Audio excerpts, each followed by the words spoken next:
que aqui na citação que tu acabaste de ler, o Draper até chega ao ponto de dizer que os respectivos adeptos, não é, do cristianismo romano e da ciência afirmam que são áreas absolutamente incompatíveis, não é? Ou seja, eu estava-me a lembrar de uma coisa que nós falámos no episódio passado, que era que ele dizia que quando os protestantes perseguiam a ciência, não era a culpa disso era deles ainda não serem suficientemente, ainda não se terem emancipado o suficiente da Igreja Católica, porque ainda tinham resquícios de catolicismo neles, e por isso é que, apesar de já serem protestantes, eram contra a ciência. Ele tinha esta perspectiva bastante... Pois é, isto é interessante, porque na cultura e na tradição católica não há muito esta tendência de afirmar a incompatibilidade do catolicismo com a ciência. É algo que só se encontra em alguns ramos protestantes, sem queremos generalizar, em apenas alguns, e em algumas épocas em concreto.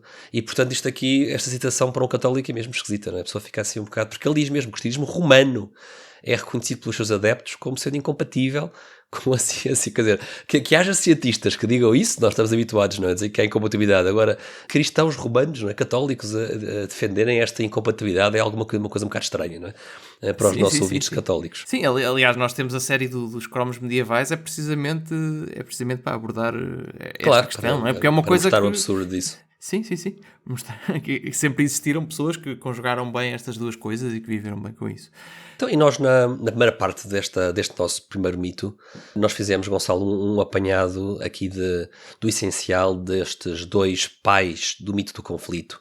E só para recuperar um pouco o que falámos nessa primeira parte, que recomendamos que ouçam, nós vamos agora continuar a partir destes pais fundadores da tese do conflito, vamos continuar com o legado deles ao longo do século XX, mas para recuperar um pouco o essencial da primeira parte, nós falámos sobre o Andrew Dickinson White, norte-americano, e sobre o John William Draper, inglês, mas que depois emigrou para os Estados Unidos. Portanto, estes dois pais do mito estão nos Estados Unidos no final do século XIX. Exato. E só para contexto também, o Andrew Dickinson White era mais ateu no geral, não é? Ateu, não sei se ateu é a palavra indicada, mas era mais alinhado com o secularismo. Mais secular, sim, mais secularista, sim. Sim, queria ver se era contra a religião no geral, não é? E teve aquela questão de obter o financiamento para fundar a Universidade de Cornell, não é? Portanto, Universidade não confessional, exato. Exato, tinha esta questão, enquanto o Draper tinha mais esta questão desta animosidade em relação à Igreja Católica,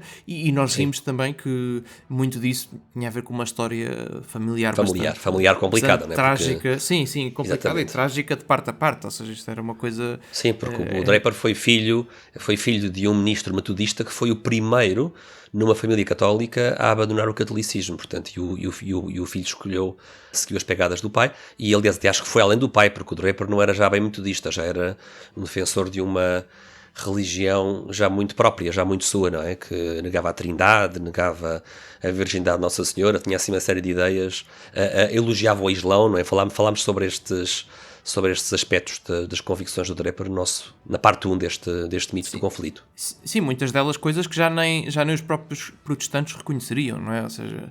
sim, claramente sim. O Draper já não era reconhecido por um metodista, sim, sem dúvida. Ele já ia por aí fora Até porque, e falámos nisso, não é? Porque o Draper era, ao mesmo tempo que tinha todo este contexto familiar, era um fã da filosofia positivista do francês do Auguste Comte, e no fundo esse positivismo kantiano vai também juntar-se a estas convicções muito heterodoxas do ponto de vista cristão, e é esta mescla que vai dar origem às suas convicções, mas muito hostis, como dizias, muito hostis a tudo o que é católico, tudo o que é religião católica. Muito mais do que ele não está a atacar a religião em geral, está a atacar o catolicismo em concreto. Exato.